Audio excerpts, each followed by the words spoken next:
నమస్కారం. లక్ష్మి చెప్పే కథలకు స్వాగతం. వీణులతో వీక్షించటానికి సిద్ధం కండి.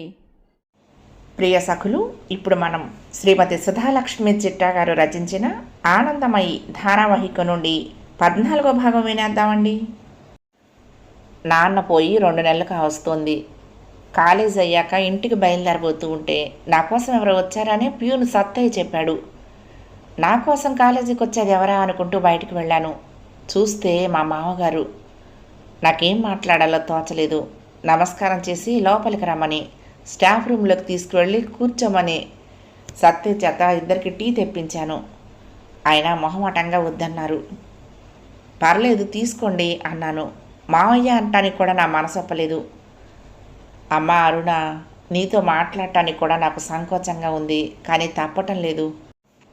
మీ అత్తయ్య తను పోయే లోపల ఒక్క మాటైనా మనవడి మొహం చూడాలని ప్రాణాలు బిగపట్టుకుని కూర్చుంది. నాకెటూ తోచక కనీసం మానవతా దృక్పథంతోనైనా ఒక్కసారి పిల్లాడిని దానికి చూపిస్తావేమోనని అడగమని మీ లాయర్ని సంప్రదించాను. ఆయన జరగని పని అని చెప్పారు. ఇక వేరే దారి లేక చివరి ప్రయత్నంగా నిన్ను కలిసి నీతో చెప్తే ఏమంటావునని ఒక్కసారి నిన్ను కలవటానికి వచ్చాను. ఒక్కటంటే ఒక్కసారి పిల్లాడిని ఆ ముసలిదానికి చూపించి దాని ప్రాణం నిలబెట్టి పుణ్యం కట్టుకో తల్లి అన్నారాయన. ఆయన్ను తేరిపార చూశాను. ఆ మొహంలో అప్పటి దర్పంగానే అహంకారం కానీ లేవు.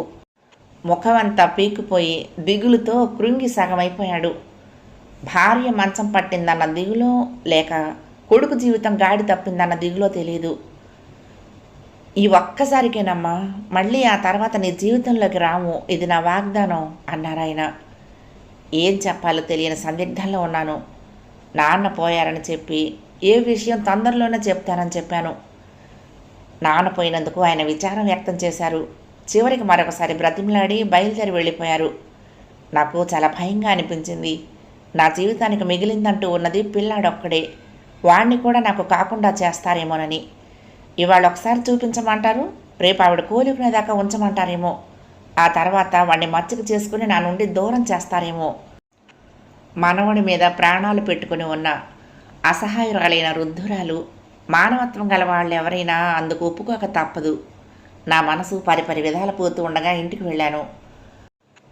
అమ్మతో నేను సాయంత్రం జరిగిన విషయమంతా చెప్పాను. అలాగే నేను హైదరాబాద్ నుండి వచ్చే ముందు హాస్పిటల్కి వెళ్ళి మా అత్తగారిని చూసి రావటం కూడా చెప్పాను. అయ్యో, ఎలా ఉందో ఆవిడకి ఇప్పుడు, పాపం పిల్లాడి మీద బెంగ పెట్టుకుందేమో అంది అమ్మ. నువ్వు భలే చెప్తావమ్మా. అంత మమకారం నిజంగా ఉండుంటే వచ్చి చూడకపోయిందా మరి, ఎవరు ఆపారు గనక అన్నాను కోపంగా. మనకు అక్కడ పరిస్థితులు తెలియవరునా. మగవాళ్ళందరూ వద్దు పొమ్మంటే ఆవిడ మాత్రం ఏం చేస్తుంది చెప్పు. మనసులో కోరిక ఉన్నా బయట పెట్టలేని ఆడ మనసు. మనం కొంచెం అర్థం చేసుకోవాలి అంది అమ్మ. అంటే పిల్లాన్ని తీసుకెళ్ళి చూపించమంటావా? సూటిగా అడిగాను. అది నీ ఇష్టం, నన్ను అడిగితే చూపించడంలో తప్పు లేదని అంటాను అంది అమ్మ. ఏంటమ్మా తప్పు లేదని అంటున్నావు అడిగాడు అప్పుడే లోపలికి వస్తున్న మురళి. అమ్మ విషయం చెప్పింది. చేసిందంతా చేసి ఇప్పుడు పిల్లాన్ని కూడా మనకు కాకుండా చేద్దామని చూస్తున్నారా? బాగుంది వరస అన్నాడు వ్యంగ్యంగా. నేను మాట్లాడవచ్చో లేదో తెలియదు ఈ విషయంలో, కానీ అత్తయ్య గారు చెప్పిందే కరెక్ట్ అనిపిస్తోంది. పెద్ద ఆవిడ ప్రాణం మీదకి వచ్చిందంటే ఆ మాత్రం కూడా సాయం చేయకపోతే ఎలా? పిల్లాన్ని అచ్చంగా అట్టే పెట్టుకుంటామంటే మాత్రం వదలకుండా తీసుకొస్తే సరిపోతుంది. హరిని వదిన గారు దగ్గరుండి తీసుకొస్తే సరిపోను కదా అంది స్వాతి. చాలా తర్జన భర్జనల తర్వాత చివరికి పిల్లాన్ని తీసుకువెళ్ళి చూపించి తీసుకురావడానికి ఒప్పుకున్నాను. ఆ మాట మా మామగారికి ఫోన్ చేసి చెప్పాను. హైదరాబాద్కు మొట్టమొదటిసారి వస్తున్నాడు హరి. అన్నీ బాగుండి అదృష్టం బాగుంటే వాడు అక్కడే పెరగవలసిన వాడు, ఇలా చుట్టపు చూపుగా వచ్చి వెళ్ళాల్సిన వాడు కాదు. హరికి ఇది మొట్టమొదటి రైలు ప్రయాణం. అందువల్ల వాడికి ఎంతో ఆహ్లాదంగా సంతోషంగా ఉంది. కిటికీ పక్కన కూర్చుని ప్రకృతి సౌందర్యాన్ని ఆస్వాదిస్తున్నాడు. హైదరాబాద్లో దిగి హోటల్లో స్నానం చేసి తయారయ్యి మేము హాస్పిటల్కి బయలుదేరాము. 11 గంటలకు విజిటింగ్ అవర్స్ మొదలవుతాయి. అప్పుడు వెళ్ళి చూసుకుని సాయంత్రం బండికి బయలుదేరి వెనక్కి వెళ్ళిపోవాలని నా ఆలోచన. దినేష్ ఎక్కడ కనపడతాడో, ఎలాంటి పరిస్థితులు ఎదుర్కోవాలో అని గుండెలు దడదడ కొట్టుకుంటున్నాయి. ఇవేమీ తెలియని హరి కొత్త చోటుకొచ్చినందుకు కొత్త అనుభూతులతో ఉత్సాహంగా నా చేయి పట్టుకుని నడుస్తూ వస్తున్నాడు. రిసెప్షన్ ముందర లాంజ్లోనే మావయ్య కనపడ్డారు. నేనొచ్చినందుకు సంతోషించి రండి అంటూ నన్ను పిల్లాన్ని వెంట పెట్టుకుని వార్డు వైపుకు తీసుకువెళ్లారు.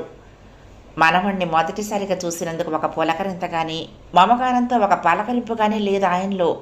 భార్య ఏమవుతుందోనన్న బెంగ, వెంటనే పిల్లవాడిని ఆమెకు చూపించాలనే ఆదుర్ద తప్ప. జనాలు ఏమీ మారరు, పరిస్థితుల్ని బట్టి మారినట్టు చూపిస్తారు అనిపించింది. వీడిని చూపించగానే ఆవిడ లేచి గంతులేస్తుందని అనుకుంటున్నాడో ఏమో మరి.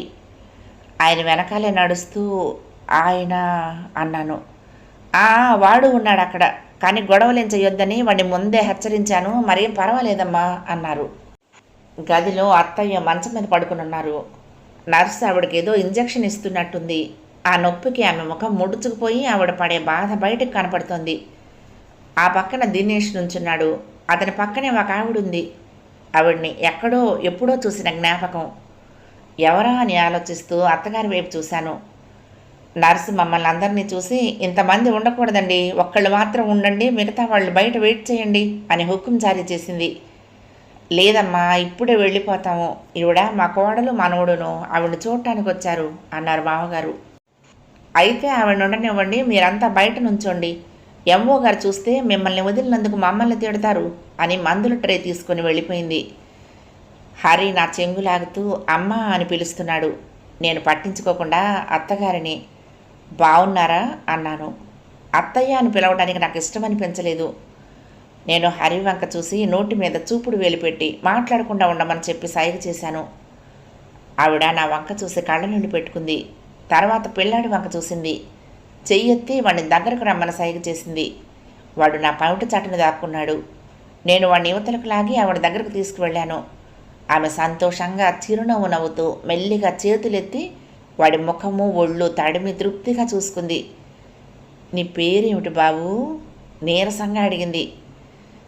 వాడు మాట్లాడకుండా నా వైపు చూశాడు. నేను హరీష్ అన్నాను. బాగుంది, దేవుడు పేరు పెట్టారన్నమాట. ఏం బాబు, నేనెవరో తెలుసా నీకు అడిగిందామె. నేను నీకు నాన్నమ్మనిరా అందావిడ. వాడు తల అడ్డంగా తిప్పగానే. నీరసంగా గొంతు పెగలటం లేదు ఆవిడికి. వాడికి ఆ మాట అంటే ఏమిటో అర్థం కాలేదు. మావయ్య గారు రమ్మనమంటే వచ్చామండి.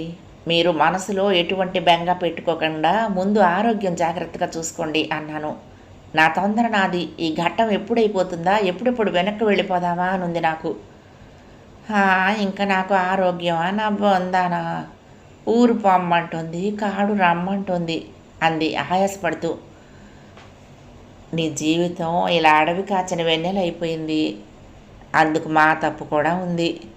వాడు అహంకారంతో బంగారం లాంటి జీవితం బొగ్గి పాలు చేసుకున్నాడు. ఇప్పుడు ఎవరిని అనుకుని ఏం లాభం? ఆయాసంతో మాట పెగలకపోయినా అలాగే మాట్లాడటానికి ప్రయత్నిస్తోంది. మీరు ఎక్కువ మాట్లాడకుండా రెస్ట్ తీసుకోండి అన్నాను. అంతకంటే ఇంకా ఎక్కువ మాట్లాడితే కన్నీళ్ళు వచ్చేస్తాయేమో నాకు. ఆవిడ నిర్వికారంగా ఒక జీవం లేని చిరునవ్వు నవ్వింది. కాసేపు పిల్లాడితో మాట్లాడింది. అప్పటికే ఆవిడకి నిద్ర వచ్చేస్తోంది. బహుశా ఇందాక ఆ నర్సు మత్తు ఇంజెక్షన్ ఏమైనా ఇచ్చిందేమో. కానీ ఆవిడ బలవంతాన నిద్ర ఆపుకుంటోంది. ఆవిడ నిద్రపోతే మేము వెళ్ళిపోతాము, మళ్ళీ కనపడమనేమో. చివరికి మళ్ళీ నిద్ర వస్తోంది. వద్దంటే ఆ ఇంజెక్షన్లు ఇస్తారు. కడుపులో భరించలేని నొప్పి. ఆ నొప్పి తెలియకుండా ఉండటానికి ఇలా ఇంజెక్షన్ చేస్తారట. ఈ జీవి ఇంకా ఎన్ని అనుభవించాలో. చేసుకున్న కర్మ వదలదుగా. ఆ దేవుడు ఎప్పుడు దయదలిచి తీసుకువెళ్తాడో అంటూనే కళ్ళు మూసుకుందావిడ. నేను పిల్లాడు బయటకు వచ్చాము. బయట మామయ్య మాత్రమే ఉన్నారు. ఆవిడ పడుకున్నారు, నిద్రొస్తోంది కాబోలు అన్నాను. ఆయన ఊకొట్టి ఊరుకున్నారు. నేను అక్కడే నుంచుని దిక్కులు చూస్తున్నాను, ఎప్పుడు బయటికి వెళ్దామా అనుకుంటూ. నేను దినేష్ కోసం చూస్తున్నానని అనుకున్నారేమో. వాడిని నీలిమ క్యాంటీన్ దాకా తీసుకువెళ్ళింది. భయం లేదులేమ్మా, వాడేం గొడవ చెయ్యడు. వచ్చినందుకు థ్యాంక్స్. బాబు నీ పేరేమిటి అని హరిని పలకరించారు. అమ్మ భోజనం చేద్దామా క్యాంటీన్లో అడిగారు. లేదండి, హోటల్కి వెళ్ళి తింటాము, మళ్ళీ సాయంత్రం రైలుకే వెనక్కి వెళ్ళిపోతాం అన్నాను. ఇంకొక 2 రోజులు ఉండమని ఇంటికి రమ్మని చెప్పే అర్హత లేకుండా అయిపోయింది. నీ ఇష్టం అమ్మా అన్నారు. మేము హోటల్కి చేరుకుని భోజనం చేస్తూ ఉన్నప్పుడు హరి అన్నాడు, అమ్మా నేను ఆ అంకుల్ని చూశాను. 2, 3 సార్లు మా స్కూల్కి వచ్చి నాకు స్వీట్లు గిఫ్టులు ఇచ్చారు అన్నాడు. నోట్లో పెట్టుకుంటున్న ముద్ద కాస్త నా చేతుల్లో నుంచి ప్లేట్లో పడిపోయింది. నేను నోరు తెరుచుకుని వాడి వంక చూస్తూ నిశ్చేష్టనయ్యాను. కాసేపు అచేతనంగా ఉండి తర్వాత వాడి పిలుపుతో మళ్ళీ ఈ లోకంలోకి వచ్చాను. ఆ అంకుల్ మీ స్కూల్కి ఎప్పుడు వచ్చారా అడిగాను. ఎప్పుడో వచ్చారు. అప్పుడు స్వీట్స్ ఇచ్చారు. నీకప్పుడు చెప్పానుగా ఆ అంకుల్ స్వీట్స్ ఇచ్చారని. ఆ తర్వాత వచ్చినప్పుడు చాక్లెట్స్. ఆ తర్వాత ఏమో వాడు చెప్తూ ఉంటే నా గుండె కొట్టుకుంటోంది. ఎన్నిసార్లు వచ్చారు? మధ్యలోనే ఆపి అడిగాను. వాడు వేళ్ళు లెక్క పెట్టుకుంటూ ఇప్పటికీ 5 టైమ్స్ వచ్చారు అన్నాడు. ఎంత మోసం! నాకు తెలియకుండా నా పిల్లాన్ని కలిసి మాట్లాడి మాయ చేసి వాడిని నాకు కాకుండా చేద్దామని. ఏం మాట్లాడారు నీతో? ఆరా తీశాను. మొదటిసారి వచ్చినప్పుడు స్వీట్స్ పట్టుకొచ్చారు కదా, అప్పుడు నాన్న అని పిలువు అంటారు. అలా స్ట్రేంజర్స్ని ఎవరైనా నాన్న అని పిలుస్తారా అమ్మా? మరేమో మా టీచరు స్ట్రేంజర్స్ దగ్గర చాక్లెట్స్ అవి తీసుకోకూడదు అని చెప్పిందమ్మా. ఆయన లాస్ట్ టైం వచ్చి నాకు చాక్లెట్స్ ఇచ్చి మా ఇంటికి వస్తావా అని అడిగారు. నాకు చాక్లెట్స్ వద్దు, నేను మీ ఇంటికి రాను అన్నాను. ఆ చాక్లెట్స్ ఆయనకే ఇచ్చేశాను. ఆయనకు కోపం వచ్చి వెళ్ళిపోయారు. పొద్దున్న నన్ను చూసి కూడా నాతో మాట్లాడలేదు. చూసావా? ఇంకా నా మీద కోపం ఉన్నట్లుంది. అయినా వాళ్ళంతా ఎవరమ్మా? ఆయన నిజంగా మా నాన్న అడిగాడు వాడు. గంగా ప్రవాహంలా వాడు చెప్పుకుపోతూ ఉంటే నా మనసు మొద్దుబారిపోయింది. ఇక అక్కడ ఒక్క క్షణం ఉన్న మా ఇద్దరికీ మంచిది కాదు అనిపించింది. రూమ్కి వెళ్ళగానే ఏమైందమ్మా, ఆయన నిజంగా మా నాన్న మళ్ళీ అడిగాడు. వాడికి జవాబు చెప్పకపోతే అదే నిజమనుకుంటాడు. అందుకనే కాదు నాన్న అన్నాను. మరి మా నాన్న ఎక్కడా? మా స్కూల్లో మా ఫ్రెండ్స్ అందరికీ చాలామందికి నాన్నలు ఉన్నారు, మరి నాకు లేరా? వాడి ప్రశ్నావళి ఇంకా ముగియటం లేదు. వాడిని దగ్గరకు తీసుకుని, నీకు అమ్మ నాన్న 2 నేనే నాన్న. మీ నాన్నకు నువ్వు నేను వద్దని ఎక్కడికో వెళ్ళిపోయారు. అందువల్ల నీకు నాన్న లేరు. సావధానంగా సమాధానం చెప్పాను. ఎందుకు వద్దన్నారు? మళ్ళీ ప్రశ్న. ఏమో, నిన్ను నన్ను అమ్మమ్మ వాళ్ళ ఇంట్లో వదిలేసి వెళ్ళిపోయారు. అందుకే మనకి ఆ నాన్న వద్దు. ఏం సరేనా అన్నాను. అవును, బ్యాడ్ నాన్న మనకొద్దు. మా ఫ్రెండ్స్ ఎవరైనా మీ నాన్న ఏడి అని అడిగితే నేను ఇదే చెప్తాను. మా నాన్న బ్యాడ్, అందుకనే మాకు నాన్న వద్దని చెప్పేస్తా. సరేనా అన్నాడు. నేను బట్టలు సర్ది బ్యాగ్ తీసుకుని స్టేషన్కి బయలుదేరదామనుకున్నాను. నాకు అమాంతంగా ఈ హైదరాబాదులో ఎక్కడున్నా మాకు రక్షణ లేదనిపించింది. కానీ సాయంత్రం దాకా రైలు లేదు. స్టేషన్లో మేము ఉంటామని తెలిసి అక్కడికొచ్చి పిల్లాడిని ఎత్తుకుపోతే అలా కాదని బస్టాండ్కి వెళ్దాం అనుకున్నాను. అదైతే ఏదో ఒక బస్సు పుచ్చుకొని అప్పుడే వెళ్ళిపోవచ్చు అనిపించింది. ఆటో చేసుకుని బస్టాండ్కి వెళ్ళాను. కానీ నా వెంట ఎవరో తరుముతున్నట్లు భయంగా ఉంది.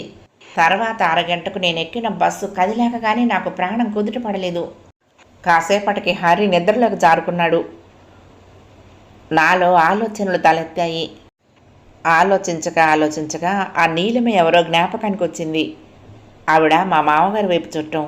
దినేష్కి వరుసకు మరదలు. కానీ ఆమెకు పెళ్ళైంది కదా. ఆడపడుచు కొడుకు మొదటి పుట్టినరోజు ఫంక్షన్లో చూశాను ఆమెను, ఆమె భర్తను.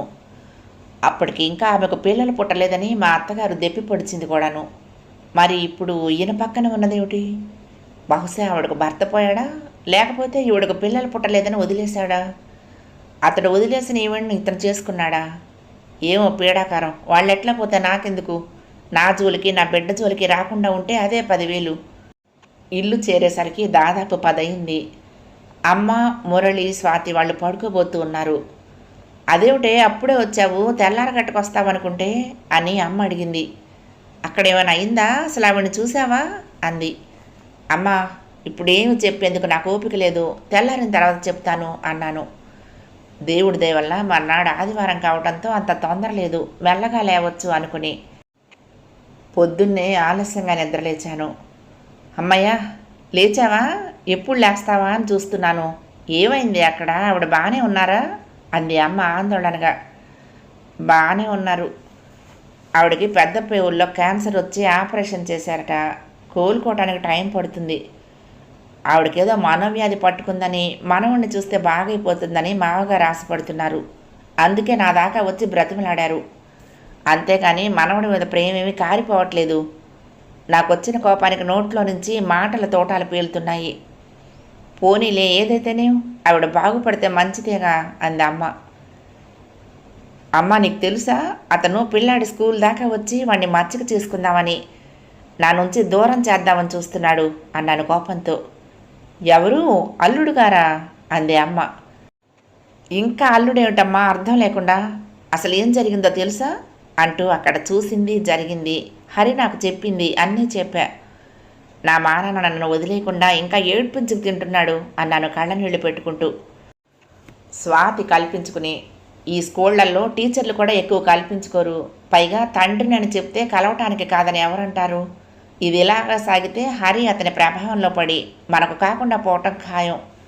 పోనీ హరిని రెసిడెన్షియల్ స్కూల్లో వేస్తేనో అంది. అర్థం ఉందా ఎక్కడన్నా? చిన్నపిల్లాడేవాడు, పట్టుమని 10 ఏళ్ళు కూడా లేవు. వాడిని రెసిడెన్షియల్ స్కూల్లో వేస్తారా? ఇప్పటిదాకా మనతో ఉండి అలవాటైన వాడు మనం ఎవరో లేకుండా ఉండాలంటే ఎలా ఉంటాడు?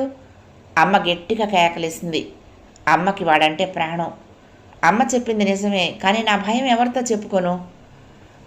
అది కదత్తయ్య, జస్ట్ అలా చేస్తేనో అని ఒక సలహా ఇచ్చాను అంతే. అంతేగాని ఇప్పటికిప్పుడే వాడిని అక్కడ చేర్చమని నా ఉద్దేశం కాదు.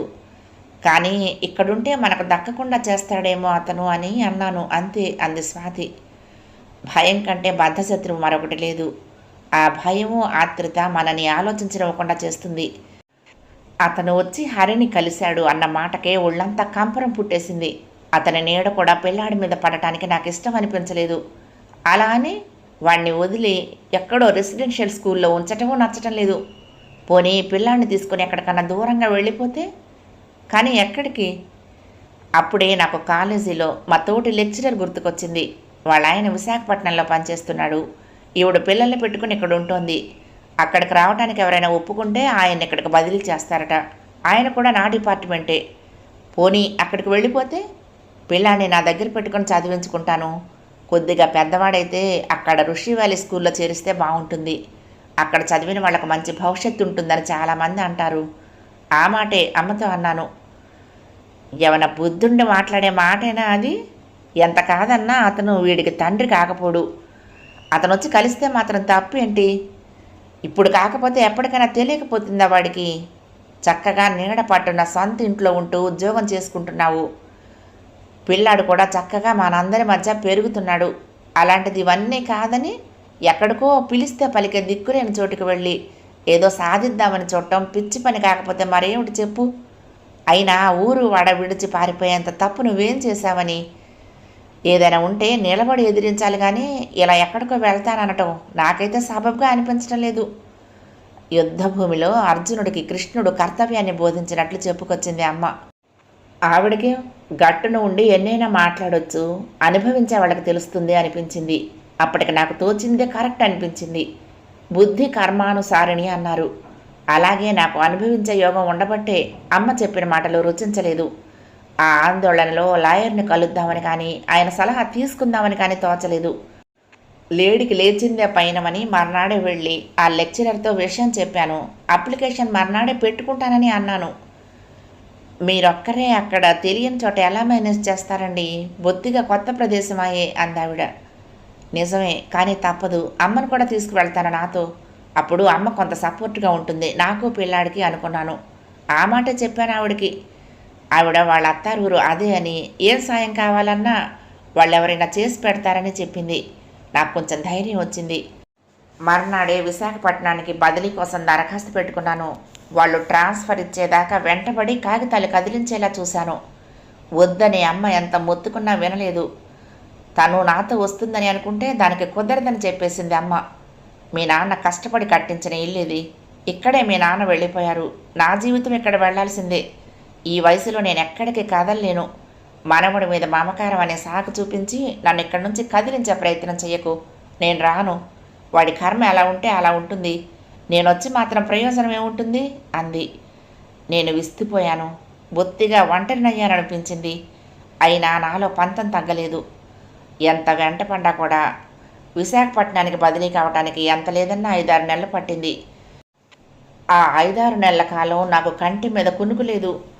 దినేష్ వచ్చి హరిని తీసుకువెళ్ళిపోయినట్లు, హరి అమ్మా అమ్మా అంటూ నా కోసమే ఏడుస్తున్నట్లు, నేను కూడా పిల్లాడిని కలవరిస్తూ కన్నీళ్లు కారుస్తున్నట్లు కలలు, దిక్కుమాలిన కలలు వదిలితేనా. వారానికి ఒకసారి నేను హరి స్కూల్కి వెళ్ళి క్లాస్ టీచర్ని సంభాషణలకు దించి స్నేహితురాలను చేసుకుని వాడిని స్కూల్ టైంలో ఎవరూ కలవకుండా చూడమని అభ్యర్థించాను. అప్పటికి తృప్తి లేక హరిని రోజు సాయంత్రం పూట ఎవరన్నా కలవటానికి వచ్చారా అని అడుగుతున్నాను కూడా. అయినా నాకు భయంగానే ఉంటుంది. ఏదైతేనే మొత్తానికి విశాఖకు నాకు ట్రాన్స్ఫర్ దొరికింది. నాకు ఒక్కదానికి మాత్రమే సంతోషంగా ఉంది. హరి అమ్మను వదిలి రావటానికి ఇష్టపడలేదు. బాగా ఏడవటం మొదలుపెట్టాడు. విశాఖ నుండి వచ్చిన లెక్కల లెక్చరర్ నాకు అక్కడ అన్ని సదుపాయాలు ఉన్న ఓ ఇల్లు, దగ్గరలో పిల్లాడికి ఓ మంచి స్కూల్లో సీటు ఏర్పాటు చేశాడు. ఏ దిక్కు లేకపోయినప్పుడు దేవుడే దిక్కు అన్నట్లు ఎవరి సహాయ సహకారాలు లేకపోయినా లెక్కల లెక్చరర్ రూపంలో దేవుడే నాకు అన్ని విధాలా సాయం చేశాడని అనిపించింది. ఆయనకు మనసారా ధన్యవాదాలు తెలిపాను. విశాఖ వచ్చిన 10 రోజులకు వాడిని స్కూల్లో చేర్చాను.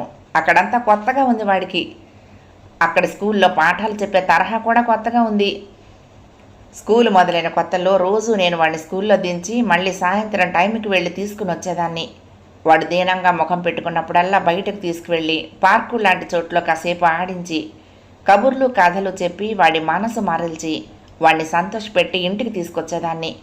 వాడిని సముదాయించే కార్యక్రమంలో వాడి ఆలనా పాలన చూసే క్రమంలో నన్ను నేను పూర్తిగా లీనం చేసుకుని నా సంగతి పూర్తిగా మర్చిపోయేదాన్ని. ఏడాది గడిచింది. ఎంత కష్టమైనా ఇష్టంగా చేసుకుంటూ ఉంటే అందులో బాధ ఉండదు.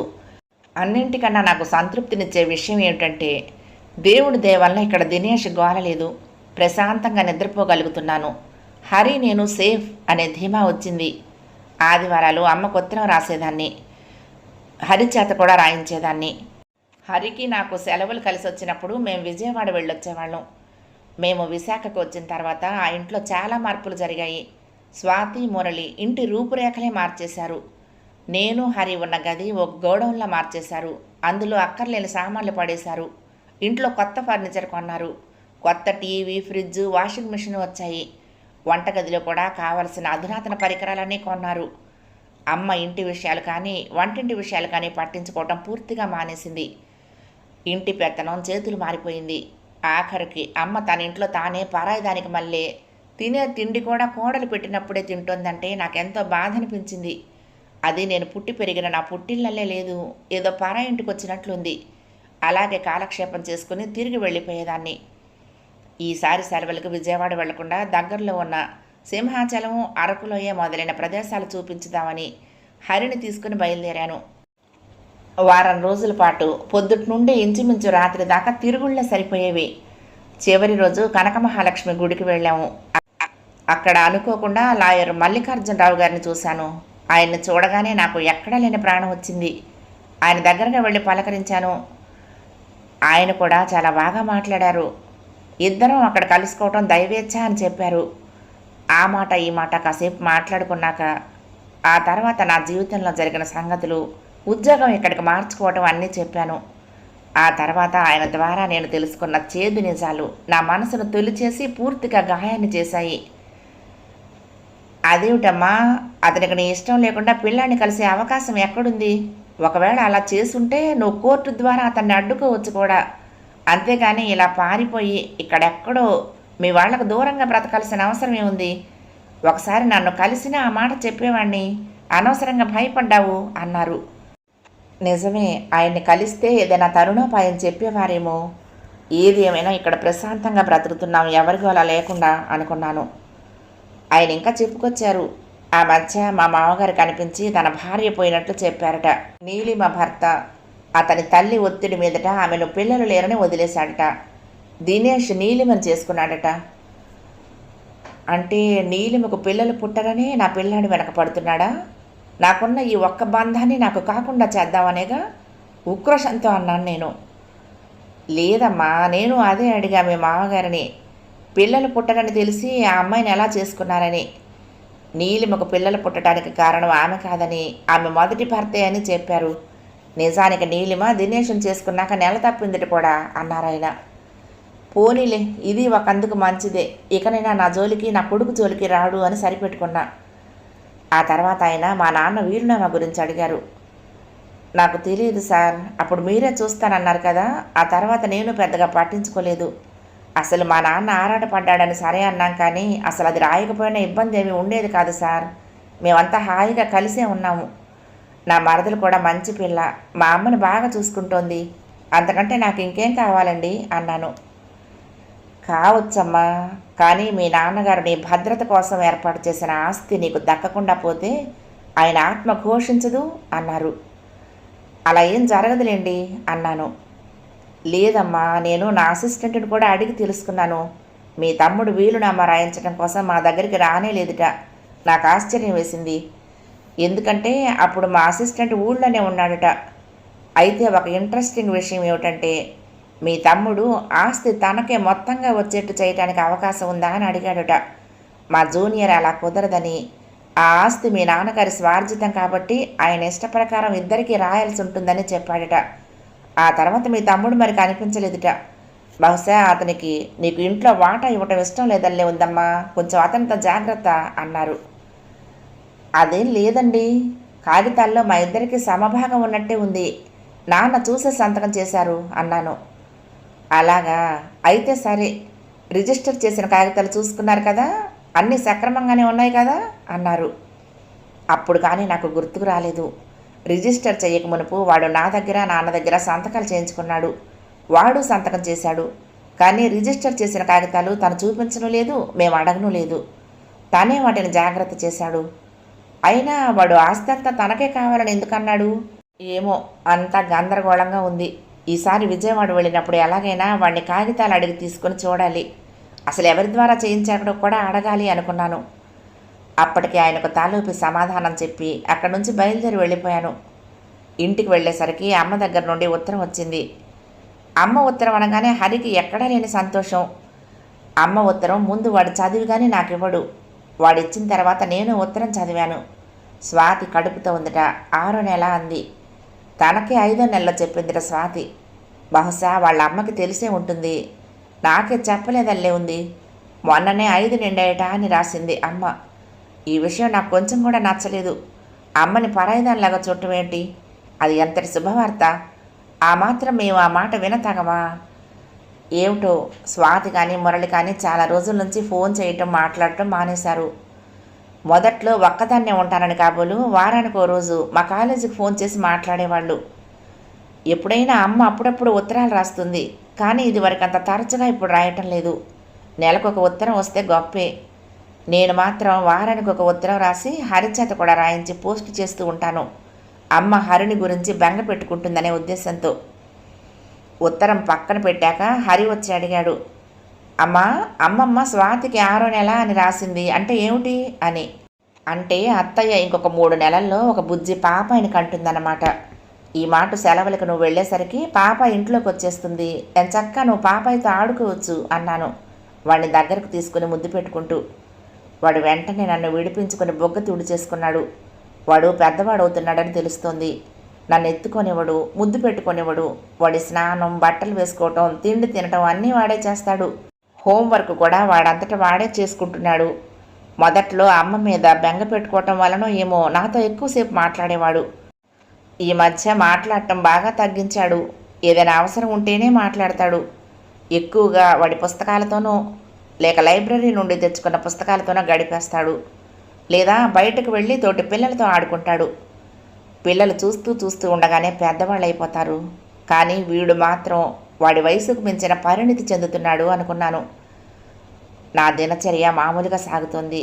కానీ మనసులో ఎక్కడో మురళీ స్వాతుల ప్రవర్తన మనసు తొలిచేస్తూ ఉంటుంది అప్పుడప్పుడు. లాయర్ గారు చెప్పింది నిజమా అబద్ధమా అని మనసు ఎప్పుడు ఊగిసలాడుతూ ఉంటుంది. మురళి దగ్గర నుంచి స్వాతికి ఆడపిల్ల పుట్టిందని టెలిగ్రామ్ వచ్చింది. నేను హరి బయటకు వెళ్ళి ఫోన్ బూత్ నుంచి ఇంటికి ఫోన్ చేశాము. అమ్మ హరితో కూడా మాట్లాడింది. హరి కూడా చాలా సంతోషించాడు.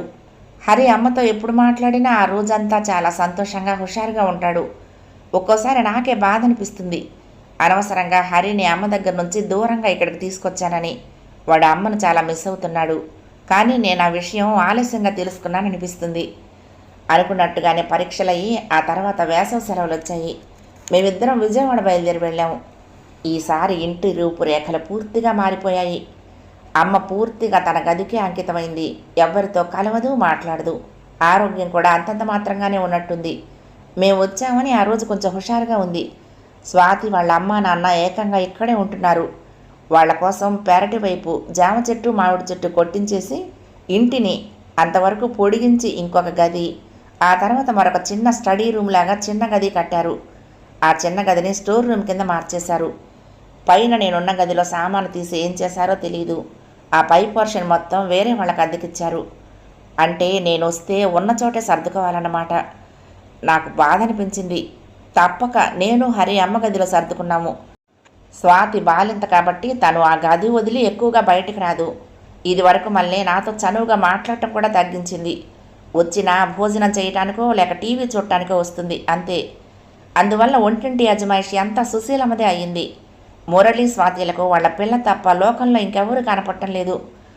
నాగభూషణం గారు బయట పనులు, ఇంటి ఖర్చుల అజమాయిషి అంతా చూస్తున్నారు. నాకెందుకో మా ఇంటికి వచ్చినట్లు అనిపించలేదు, పరా ఇంటికి వచ్చినట్టు ఉంది. ఇదివరకు నేను ఎప్పుడొచ్చినా మురళి మాట్లాడినా లేకపోయినా స్వాతి బాగా మాట్లాడేది. ఇప్పుడు అమ్మ కూడా ముభావంగానే ఉంది. అమ్మ మాత్రం తన గదిలో ఉన్నప్పుడు మాత్రమే మెల్లగా నాతో మాట్లాడుతుంది. వాళ్ళెదుట మాట్లాడదు. వాళ్ళను చూసి భయమో లేక ఏమైనా అనుకుంటారనుకుంటుందో తెలీదు. అమ్మ ఇదివరకటి అమ్మలా లేదు. ఆ ఇంట్లో ఒక అవసరం లేని పరాయి మనిషి అన్నట్టుంది. హరి మాత్రం చాలా సంతోషంగా ఉన్నాడు. మురళి కూతురు పేరు శృతి అని పెట్టారు. పాపాయితో ఆడుకోవటం, అమ్మమ్మతో కబుర్లు చెప్పటంతో హరికి కాలక్షేపం బాగానే నడుస్తుంది. ఒకరోజు మురళితో, ఏరా మురళి, నాన్న రాసిన వీలునామా మన మల్లికార్జునరావు గారి ద్వారా రిజిస్టర్ చేయించలేదా? మొన్న మధ్య ఆయన కనపడి అడిగారు. నాకు తెలియదని నీకే తెలుసని చెప్పాను. లేదక్క, ఆయన అప్పుడు ఊళ్ళో లేరు. అందుకని నేను మా బ్యాంకు లీగల్ అడ్వైజర్ ఒక ఆయన ఉంటే ఆయనతో రాయించాను. ఆయన ద్వారానే రిజిస్టర్ చేయించాను. ఎందుకని ఇప్పుడు అడుగుతున్నావు? ఎదురు నన్నే ప్రశ్నించాడు. ఆయన లేకపోతే ఆయన అసిస్టెంట్ ఉంటాడు కదరా, నాన్నకు ఆయన అంటేనే బాగా నమ్మకం కదా అన్నాను. నిజమేనక్క, కానీ ఆయన కూడా ఊళ్ళో లేందే, ఇప్పుడు ఎవరు రాస్తే ఏమిటా అన్నాడు చిరాగ్గా. నాకు అనుమానం వేసింది. వాడు అబద్ధం చెప్తున్నాడు. ఆ రోజు ఆయన ఊళ్ళోనే ఉన్నాడని లాయర్ గారు చెప్తున్నారు. ఏది ఓసారి నన్ను చూడండి అన్నాను. వాడు అడిగిన దానికి సమాధానం చెప్పకుండా. లేవే, వాటిని లాకర్లో పెట్టాను. అయినా ఇప్పుడెందుకు వాటిని చూడటం అడిగాడు. అది కాదురా, నాన్న నాకు పై పోర్షన్ రాశాడా కింద పోర్షన్ రాశాడా అని. పై పోర్షన్ అయితే ఆ అద్దె నా అకౌంట్లో వేస్తామని. ఇప్పుడు మామయ్య గారు వాళ్ళు అక్కడ ఉండటం లేదు కదా, వేరే వాళ్ళు ఉంటున్నారుగా, అందుకని అన్నాను. అక్క, అలాంటి ఆశలేమీ పెట్టుకోకు. ఆడపడుచుగా వచ్చావా, 4 రోజులు ఉన్నావా, చీర జాకెట్టు పెట్టించుకుని వెళ్ళావా అన్నట్టు ఉండాలి. అంతేకాని ఆస్తి అధికారం అన్నావంటే ఈ మాత్రం పుట్టింటి ఆశ కూడా వదులుకోవలసి వస్తుంది, ఆలోచించుకో అన్నాడు. నాకు దిమ్మ తిరిగిపోయినట్లయింది. పెద్ద షాక్ తగిలినట్లు అనిపించింది. ఏదో సరదాగా అన్నమాట కాదిది. బాగా ఆలోచించే పూర్తి అవగాహనతోనే చాలా గంభీరంగా మొహం పెట్టి అన్నాడు వాడు. అక్కడ హాల్లో నాగభూషణం గారు, స్వాతి తల్లి సుశీలమ్మ ఉన్నారు. స్వాతి గదిలో పిల్లతో ఉంది. హరి అమ్మ దగ్గర గదిలో కూర్చుని కబుర్లు చెప్తున్నాడు. ఈ మాటలన్నది వాడేనా, నా మురళియేనా? ఏమిటి ఇలా మాట్లాడుతున్నాడు? విన్నది నేనేనా? వాడు తింటే నేను తిన్నట్లే అని నాన్న ఏ తాయిలం పట్టుకొచ్చిచ్చినా నా భాగం కూడా ఇచ్చేసిన నేనేనా? వాణ్ణి నా బహిప్రాణంగా చూసుకున్నానే. ఉన్న ఇల్లు సరిపోదని పైన ఓ గది కడితే విడిగా వాడికి చదువుకోవటానికి వీలుగా ఉంటుందని అప్పు చేసి మరీ పైన పోర్షన్ వేశానే. వీడు ఇంత స్వార్థపరుడు ఎప్పుడయ్యాడు? ఇంట్లో నాకు భాగం ఉందా లేదా అన్నది సమస్య కాదు. కావాలంటే ఇప్పటికిప్పుడు నేను ఇంతవరకు కూడబెట్టిన సొమ్ముతో లేదా అప్పు చేసైనా విశాఖలో ఇల్లు కొనుక్కోగలను. కానీ ఇది నాన్న నా కోసం రాసిన ఇల్లు, ఆయన గుర్తుగా నేను నిలబెట్టుకోవలసిన ఇల్లు. వాడు కావాలంటే నా అంతట నేనే మొత్తం వాడికి ఇచ్చేసేదాన్ని. కానీ ఇలా స్వార్థపూరితంగా నాకు కాకుండా చేయాలన్న వాడి ఆలోచన నాకు అసహ్యం వేసింది. నాన్నున్నంత వరకు ఎప్పుడు నోరెత్తి మాట్లాడిన వాడికి వాడి అత్తమామల ముందర నా మీద అలా నోరెత్తడానికి ధైర్యం ఎలా వచ్చింది? మామూలుగా అయితే పోనీలే తమ్ముడే కదా అని ఊరుకుందును. కానీ వాళ్ళందరి ముందర ఇలా అనేసరికి నాకు ఉక్రోషం పుట్టుకొచ్చింది. అదేమిట్రా, నాన్న నా పేరును కూడా రాశారు కదా ఇల్లు, అలా అంటావేంటి? అదీగాక పై పోర్షన్ నా డబ్బుతో నేను కట్టింది. నిజానికి ఆ వాటా నాకు రావాల్సిందే. ఎన్నాళ్ళు అమ్మ నాన్న ఉన్నారు కదా అని. అదీగాక నాన్న మామయ్య గారిని ఉండమనిచ్చారు కదా, నేను ఖాళీ చేయించడం దేనికని ఆ మాట ఎత్తలేదు. ఇప్పుడు వాళ్ళంతటా వాళ్లే ఖాళీ చేశారు. వేరే వాళ్ళకి అద్దెకిచ్చారు కాబట్టి ఇప్పుడు నా హక్కును నేను అడుగుతున్నాను. ఇందులో తప్పే ఉంది అన్నాను కొంచెం గట్టిగానే. మామూలుగా అయితే ఏమాత్రం సభ్యత కలవాళ్ళైనా ఒక సమస్య ఇంట్లో ఇలా వస్తే ఇది అక్క తమ్ముళ్ళ సమస్య అని వాళ్ళు మాట్లాడుకుంటారని మిగతా వాళ్ళు తప్పుకుంటారు. కానీ మురళి అత్త మామ అక్కడి నుంచి కదలకపోగా, ఒకవేళ నేను మురళితో పోట్లాడితే వాడికి ఒత్తాసగా వెనకుండి నాతో యుద్ధం చేయటానికి సన్నద్ధమై ఉన్నారు వాళ్ళు. 14వ భాగం సమాప్తం. ప్రియ సఖులు, ఈ కథ మీకు నచ్చితే తప్పకుండా లైక్ చేయండి, షేర్ చేయండి, కామెంట్ చేయండి, సబ్స్క్రైబ్ చేసుకుని నన్ను ఎంకరేజ్ చేయండి. ఉంటానండి. ప్రేమతో లక్ష్మి, కృష్ణాతీరం, దుర్గమ్మ సన్నిధానం. నమస్తే.